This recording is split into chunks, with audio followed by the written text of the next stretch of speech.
Cooperative bank ಸಾಮಾಜಿಕವಾಗಿ ಶೈಕ್ಷಣಿಕವಾಗಿ ನಮ್ಮ ಸಮಾಜಕ್ಕೆ ಮತ್ತು ನಮ್ಮ ಸಮಾಜದ ಮಕ್ಕಳಿಗೆ ವಿದ್ಯಾಭ್ಯಾಸಕ್ಕೆ ಪ್ರೋತ್ಸಾಹಕ್ಕಾಗಿ ಕಳೆದ 25 ವರ್ಷಗಳಿಂದ ಕಳೆದ 3 ವರ್ಷದಿಂದ ನಾವು ಟೌನ್ ಹಾಲ್ ನಲ್ಲಿ ವಿಜೃಂಭಣೆಯಿಂದ ಮಾಡ್ತಾ ಒಂದು ಪ್ರತಿಭಾ ಪುರಸ್ಕಾರ ಕಾರ್ಯಕ್ರಮ ಭವಿಷ್ಯಕ್ಕಾಗಿ ಬುಕ್ ಬ್ಯಾಂಕ್ ಅನ್ನ ತೆರೆದಿದ್ದೀವಿ. ಬುಕ್ ಬ್ಯಾಂಕ್ ಅಂದ್ರೆ ಡಿಗ್ರಿ ಓದೋರಿಗೆ ಬೇಕೋ ಆ ಪುಸ್ತಕಗಳನ್ನೆಲ್ಲ ಕೊಡ್ತಾ ಇದ್ದೀವಿ. ಓದ್ಬಿಟ್ಟು ಮತ್ತೆ ಆ ವಾಪಸ್ನ ಬುಕ್ ತಂದು ಕೊಡಬೇಕು ಅಂತ ಒಂದು ಬುಕ್ ಬ್ಯಾಂಕ್ ಮಾಡಿದ್ದೀವಿ. ಸುಮಾರು 25 ವರ್ಷದಿಂದ ಈ ಬುಕ್ ಬ್ಯಾಂಕ್ ಕಾರ್ಯಕ್ರಮ ನಡ್ಕೊಂಡು ಬರ್ತಾ ಇದೆ. ಜೊತೆಗೆ ಸಾಮಾಜಿಕವಾಗಿ ವಿದ್ಯಾಭ್ಯಾಸಕ್ಕೆ ಶೈಕ್ಷಣಿಕವಾಗಿ ನಾವು ಸಹಕಾರ ಮಾಡ್ತಿದ್ವಿ. ಜೊತೆಗೆ ಹೈಯರ್ ಎಜುಕೇಷನ್ ಮಕ್ಕಳಿಗಾಗಿ 8 ರೂಪಾಯಿ 8% ತರ 10 ಲಕ್ಷ ರೂಗಳನ್ನ ವಿದ್ಯಾಭ್ಯಾಸ ಲೋನ್ ಕೊಡ್ತಾ ಇದ್ದೀವಿ, ಎಜುಕೇಷನ್ ಲೋನ್.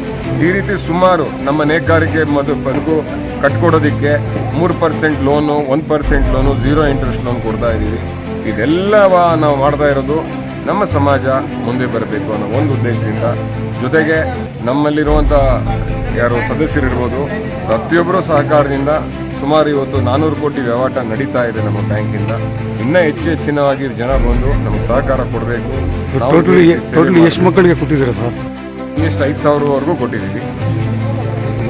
ಇದು ಸದಾ ಮಹಾನ್ ಭಾವರು ಆ ಹಿರಿಯರು ಯಾವ ರೀತಿ ನಡೆಸ್ಕೊಂಡು ಬಂದಿದ್ದಾರೋ ಅದೇ ರೀತಿ ಒಂದು ಕಾರ್ಯಕ್ರಮ ನಡೆಸ್ಕೊಂಡು ಬರ್ತಾ ಇದ್ದೀವಿ. ಎಲ್ಲರಿಗೂ ಒಳ್ಳೆಯದಾಗಲಿ, ಶುಭರಾಗಲಿ. ಇಲ್ಲ ಇಲ್ಲಿ ಕೋಆಪರೇಟಿವ್ ಬ್ಯಾಂಕಲ್ಲಿ ವಿಶೇಷವಾಗಿ ನಮಗೆ ಆಡಳಿತಕ್ಕಾಗಿ ಒಂದು ಇಬ್ಬರನ್ನ ವಿಶೇಷ ಆಹ್ವಾನಿತನ್ನು ತಗೊಂಡಿದ್ದೀವಿ. ಒಬ್ಬರು ವಕೀಲರು, ಒಬ್ಬರು CA ತುಂಬ ಅಚ್ಚುಕಟ್ಟಾಗಿ ನಿಭಾಯಿಸ್ತಾ ಇದ್ದಾರೆ. ಜೊತೆಗೆ ನಮ್ಮ CEO ನೆಟ್ ಪ್ರತಿ ತಿಂಗಳು ರಿಕವರಿ ಮೀಟಿಂಗ್ ಅಂತ ಮಾಡ್ತಿದ್ದೀವಿ. ಅದ್ಭುತವಾಗಿ ನಡೀತಾ ಇದೆ. ಕಳೆದ 3-4 ವರ್ಷದಿಂದ ಅಂತೂ ನಂಬಕ್ಕಾಗೋದಿಲ್ಲ. ಪ್ರತಿಯೊಂದಕ್ಕೂ ನಮ್ಮ ರಿಸರ್ವ್ ಬ್ಯಾಂಕ್ನವರು ಅಷ್ಟೇ A ಗ್ರೇಡ್ ಕೊಟ್ಟಿದ್ದಾರೆ ನಮಗೆ. ದಿನ ನಮ್ಮದು ರಿಸರ್ವ್ ಬ್ಯಾಂಕ್ ಅವರು ಬರ್ತಾರೆ, ಅವರು ನಮ್ಮ ಸಂಸ್ಥೆಗೆ A ಗ್ರೇಡ್ ಕೊಟ್ಟಿದ್ದಾರೆ. ತುಂಬ ಅದ್ಭುತವಾಗಿ ನಡೀತಾ ಇದೆ. ಎಲ್ಲ ಸದಸ್ಯರು ಸಹಕಾರ ಕೊಡಬೇಕು ಅಂತ ಮತ್ತೊಮ್ಮೆ ಕಳಕಳಿಯಾಗಿ ಹೇಳ್ತೀನಿ. ಸರ್, ನಿಮ್ಮ ಹೆಸರು? ನನ್ನ ಹೆಸರು ಡಾಕ್ಟರ್ TS ಕೃಷ್ಣಮೂರ್ತಿ, ಜರಿ ಕೃಷ್ಣ.